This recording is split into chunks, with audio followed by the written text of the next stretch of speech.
할렐루야. 2024년 3월 13일 수요일 아침입니다. 지난 밤도 잘 주무셨나요? 요즘 날씨가 너무 좋죠? 너무나 좋은 이때 다들 즐기시면서 일하시고 또 건강하시면서 일할 수 있기를 간절히 바랍니다. 그럼에도 불구하고 계속해서 영적인 건강을 위해서 말씀을 읽어 나가시길 간절히 바랍니다. 여호수아서 18장, 19장, 20장 말씀, 그 중에 20장 말씀 함께 나눕니다. 20장 1절, 2절 말씀, 3절까지 제가 한번 읽어볼까요? 여호와께서 여호수아에게 말씀하여 이르시되 이스라엘 자손에게 말하여 이르기를 내가 모세를 통하여 너희에게 말한 도피성들을 너희를 위해 정하여 부지 중에 실수로 사람을 죽인 자를 그리로 도망하게 하라. 이는 너희를 위해 피해 보복자를 피할 곳이니라. 아멘. 사람들이 살아가는 일에는 질서도 필요하고 그 질서를 유지하기 위해서 법과 제도가 꼭 필요합니다. 필수적이죠. 두 사람 이상이 살아가다 보면 갈등이 일어나기 마련이기 때문입니다. 법과 제도에 따라 많은 국가들이 공동적으로 시행하고 있는 것이 적어도 3번의 재판을 받을 수 있도록 하는 삼심제도입니다. 한국에서도 세종 3년, 그때부터 1421년부터 삼심제도가 시행이 되었다고 합니다. 3번의 재판을 받을 수 있도록 하는 이유는 억울한 일이 생기지 않도록 사건을 다면적으로 보라는 의미이겠죠. 그러나 더 깊이 생각해 보면 3번의 재판을 받기까지 시간이 지나면서 이에 당사자 간의 상처 입은 감정이 치유되기를 바라는 의도도 그 속에 깊이 숨어 있다고 생각합니다. 처음에 어떤 사건이 벌어지게 되면 사건을 당한 사람이나 일을 저지른 사람이나 주변에서 지켜보는 사람들 모두가 감정에 휩싸이게 되죠. 어떻게 이런 일이 있을 수 있을까? 어떻게 이런 일이 가능하냐 말이야. 사람들은 흥분을 합니다. 감정에 먼저 휘둘립니다. 그러다 보면 법과 제도는 없어지고 여론머리와 감정에 의해서 이 사건을 바라보게 됩니다. 시간이 한참 지나고 나서 보면 엄연히 법이 있었는데 이 사건은 이렇게 볼 수도 있었는데 하는 후회가 밀려들게 되죠. 3번의 재판을 거침으로써 감정은 사라지고 사건의 실체적 진실만 부각됨으로써 정상적인 재판을 하려는 의도가 분명히 그 안에 있다 생각됩니다.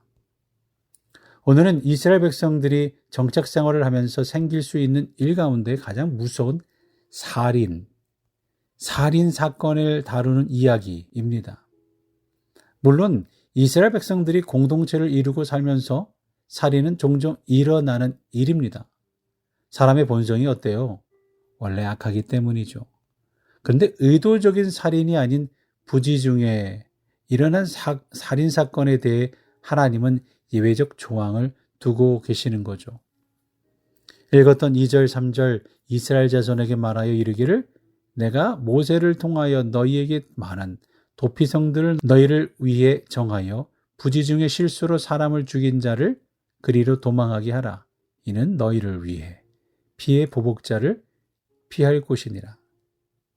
그 옛날 출애굽하던 중에 하나님께서는 가끔씩 이스라엘 백성들을 쉬게 하셨어요. 종려나무가 있는 곳, 오아시스가 있는 곳에서 이스라엘 백성들을 쉬게 할 때마다 하나님은 말씀하셨죠.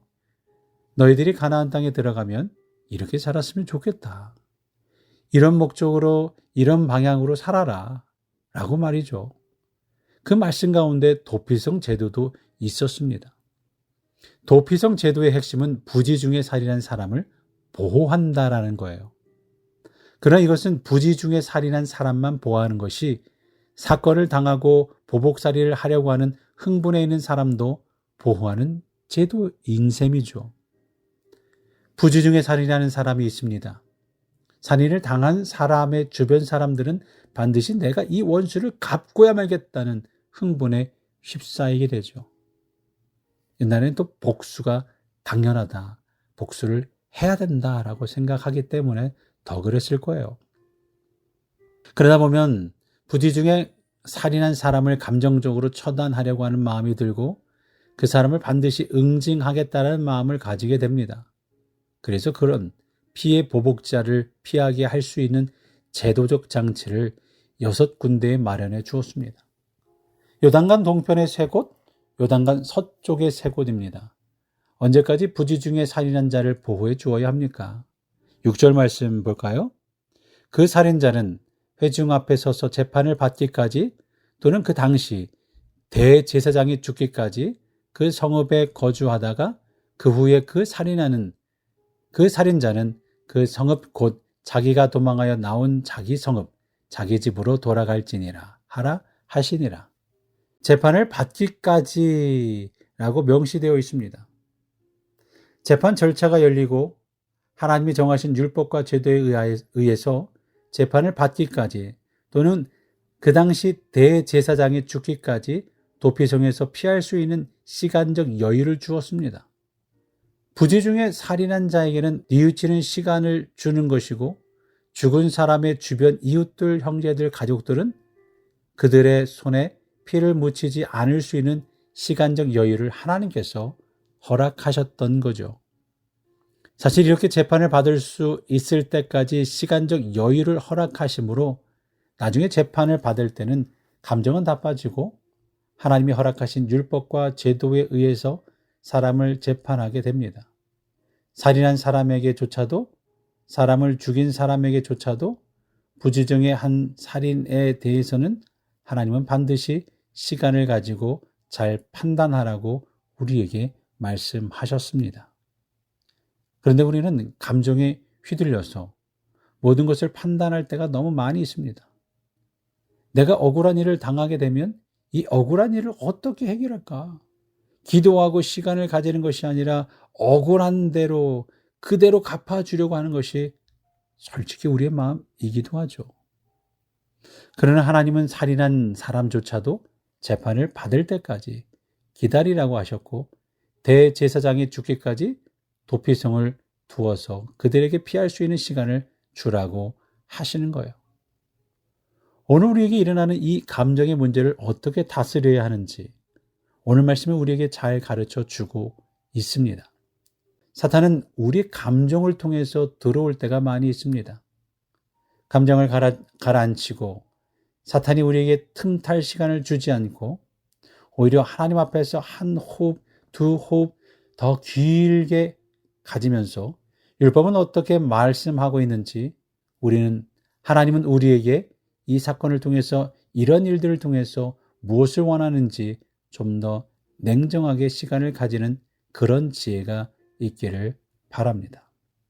이 말씀을 통해 배우는 거죠. 이 말씀을 통해 감정을 다스리는 거죠. 감정이 일어나는 대로 즉시 반응하지 않고 기도하며 호흡하며 잘 다스려 좀 더 좋은 관계를 만들어가고 마음에 저장하시는 하나님의 영을 통해 우리 모든 관계 속에 하나님의 영광을 나타내는 그렇게 쓰임받는 우리 모두가 되기를 간절히 소원합니다. 그런 마음에서 우리 서로를 위해서 또 한번 기도해 주시기 바랍니다.